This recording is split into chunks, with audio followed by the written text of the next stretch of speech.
दोस्तों, बात करेंगे आज हिंदी सिनेमा के एक ऐसे गीतकार, एक ऐसे डायलॉग राइटर और स्क्रिप्ट राइटर की जिसके गीतों ने सबको रुलाया और सोचने पर मजबूर कर दिया। जिनके गीत हिंदुस्तान के कई स्कूलों की प्राइमरी प्रार्थना में भी गाए जाते थे। ये महान गीतकार थे राजेंद्र कृष्ण। इनका जन्म हुआ 6 जून 1919 को जलालपुर, पंजाब में। राजेंद्र कृष्ण को बचपन से ही शायरी का बहुत शौक था। जब वो 5वीं या 6ठी क्लास में थे तब अपनी किताबों के बीच वो रिसाले और शायरी, कविताएं वगैरह रख कर पढ़ा करते थे। जब वो थोड़े बड़े हुए तो उन्होंने शिमला में एक क्लर्क की नौकरी कर ली। उन्हीं दिनों में शिमला में एक बहुत बड़े लेवल का मुशायरा हुआ करता था, जहां पर बहुत बड़ी बड़ी हस्तियां, बहुत बड़े बड़े शायर आया करते थे। ये साल में एक बार ही होता था। तो एक बार इस मुशायरे में खुद राजेंद्र कृष्ण को भी अपना पहला कलाम पढ़ने का मौका मिला। उनके एक शेर पर उनको बहुत ज़्यादा वाहवाही मिली कि झोलियां भर भर के दाद मिली। वो ये था, कुछ इस तरह से वो मेरे पास आए बैठे हैं कि जैसे आग से दामन बचाए बैठे हैं। ये मतलब बहुत पसंद किया गया और उस वक्त उस मुशायरे में जिगर मुरादाबादी भी मौजूद थे। उन्होंने भी इस बात की तारीफ़ की और उनकी तारीफ से राजेंद्र कृष्ण का हौसला बहुत बढ़ गया और उनको लगा कि वो कुछ और कर सकते हैं। और फिर इसी की वजह से 1940s के दौर में वो चले गए मुंबई नगरी। और यहाँ पर 1947 में उनको ये फिल्म मिल गई और उन्होंने इस फिल्म का स्क्रीन प्ले लिखा। और फिर साल 1947 में ही उनको एज ए गीतकार एक फिल्म मिल गई, जंजीर, जिसमें उन्होंने पहली बार गीत लिखे, जिससे राजेंद्र कृष्ण के गीतों को पहचान मिली। पब्लिक ने उनको नोटिस किया और फिर अगले ही साल 1948 में राजेंद्र कृष्ण ने एक ऐसा गाना लिखा जिसने पूरे हिंदुस्तान बल्कि पूरी दुनिया में तहलका मचा दिया। हर इंसान ने इस गीत को सुना और हर इंसान की आंखें छलक आईं। 1948 में जब बापू महात्मा गांधी जी की हत्या कर दी गई तब राजेंद्र कृष्ण ने उनकी जिंदगी पर एक काफ़ी बड़ा गीत लिखा। 10 से 12 मिनट का ये गाना था।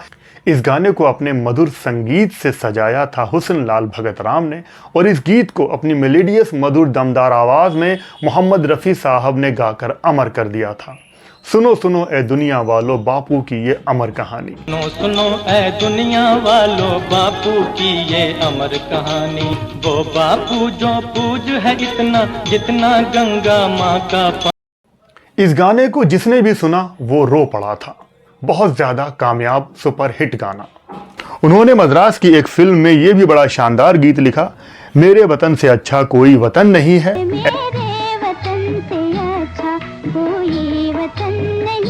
उनका ये भजन बहुत ही पॉपुलर रहा, जिसको मोहम्मद रफ़ी साहब ने गाया, गोविंदा आला रे जरा मटकी संभाल। गोविंदा आला रे आला जरा मटकी। और उनका एक गाना तो ऐसा था कि बच्चे बच्चे की जुबान पर था। यूपी के बहुत सारे स्कूलों में ये प्राइमरी प्रार्थना के तौर पर गाया जाता था। तुम ही हो माता पिता, तुम ही हो बंधु सखा, तुम ही हो।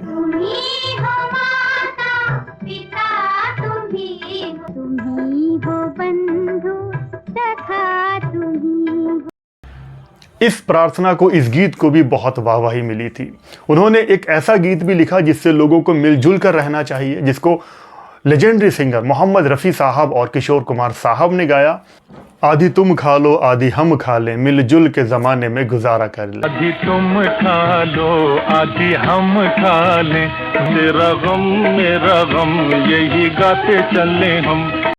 उन्होंने एक ऐसा गीत भी लिखा जिसमें उन्होंने इंसान की ज़रूरतें कम करने की सीख भी दी गई, जिसको किशोर कुमार जी ने बहुत शानदार गाया। दाल रोटी खाओ प्रभु के गुण गाओ। दाल रोटी खाओ प्रभु के गुण गाओ। उन्होंने देश को जोड़ने वाला एक ऐसा गाना भी लिखा, जहां डाल डाल पर सोने की चिड़िया करती हैं बसेरा, वो भारत देश है मेरा। राजेंद्र कृष्ण ने हुसन लाल भगत राम से लेकर आर डी बर्मन तक लगभग सारे ही बड़े संगीतकारों के साथ काम किया। एक सिर्फ ओपी नैयर के साथ वो कभी काम नहीं कर पाए। एक बार ऐसा मौका आया था, किसी फिल्म के लिए दोनों साथ काम कर रहे थे, लेकिन वो फिल्म ही बंद हो गई थी। राजेंद्र कृष्ण की जिंदगी में साल 1971 और 72 में एक बहुत बड़ा दिन आया, जब उन्होंने एक बहुत बड़ा जैकपॉट जीता। घोड़ों की रेस में उन्होंने 48,74,000 का एक जैकपॉट जीता था, जो उस जमाने में एक बहुत बड़ी रकम हुआ करती थी। और उस टाइम की तत्कालीन प्रधानमंत्री इंदिरा गांधी को उन्होंने इस जैकपॉट में से 1 लाख की रकम उनके फंड्स के लिए दी थी। उन्होंने देश की मदद भी की, सारा पैसा उन्होंने अपने पास ही नहीं रखा। साल 1965 में राजेंद्र कृष्ण को फिल्म फेयर का पहला अवार्ड मिला बेस्ट लिरिक राइटर का। फिल्म खानदान गीत तुम्ही मेरे मंदिर तुम्ही मेरी पूजा, जिसको लता मंगेशकर जी ने बहुत शानदार गाया था। तुम्ही मेरे मंदिर तुम्ही। उन्होंने फिल्म गोपी के गीत भी लिखे और डायलॉग भी लिखे, और फिल्म गोपी के डायलॉग्स के लिए उनको फिल्म फेयर के लिए नॉमिनेट किया गया था, लेकिन यह अवार्ड मिला सत्यकाम के डायलॉग्स को। उन्होंने कई सारे कॉमेडी गीत भी लिखे, जिसमें एक बहुत बड़ा एग्जाम्पल है फिल्म पड़ोसन का ये गाना, मेरे सामने वाली खिड़की में एक चांद सा मुखड़ा रहता है, जिसको किशोर कुमार जी ने बखूबी गाया। उनकी बहुत अच्छी केमिस्ट्री रही एक्टर ओम प्रकाश और महमूद के साथ। बहुत सारी फिल्मों में जिसमें उन्होंने डायलॉग लिखे हैं, इन दोनों कलाकारों को देखा जा सकता है। उन्होंने सबसे ज़्यादा काम किसी संगीतकार के साथ किया तो वो थे संगीतकार मदन मोहन, जिनके साथ बहुत लंबे समय तक बहुत सारी फिल्मों में काम किया। उसके बाद कल्याण जी आनंद जी के साथ उन्होंने 27 फिल्मों में अपने गाने लिखे। संगीतकार नौशाद के साथ उन्होंने एक ही फिल्म लिखी, गंवार। उनके गीतों से सजी अगर कुछ आखिरी फिल्मों की बात करें तो वो थी 1986 में फिल्म अल्लाह रखा और 1990 में आग का दरिया। उन्होंने 1986 में रिलीज हुई फिल्म खेल मोहब्बत का के लिए गाने और डायलॉग भी लिखे। राजेंद्र कृष्ण ने 260 के आसपास फिल्मों में गीत और डायलॉग लिखे, जिसमें 60 फिल्मों में उनके डायलॉग्स नज़र आते हैं। वो इस बात के लिए बहुत इसरार करते थे कि अगर उन्हें कोई फिल्म मिल रही है जिसमें वो डायलॉग लिख रहे हैं तो उस फिल्म के गीत भी वही लिखते थे। उनका मानना था कि अगर वो डायलॉग लिखेंगे तो डायलॉग्स को गीत से जोड़ना उनके लिए ईजी हो जाएगा। उनके जीवन के आखिरी पड़ाव में 80s के दौर में उनको गीत मिलना काफ़ी कम हो गए थे। ऐसा कहा जाता है कि जो लोग उनके साथ जुड़े हुए थे वो उनका साथ छोड़ने लगे थे। बहुत सारे लोग दुनिया से भी चले गए थे। और फिर 23 सितंबर साल 1987 को 68 साल की उम्र में ये शानदार सितारा इस दुनिया से जाकर आसमान में कहीं बस गया और पीछे छोड़ गया अपना शानदार काम, अपने बेहतरीन गीत, जिसको लोग आज तक एंजॉय करते हैं।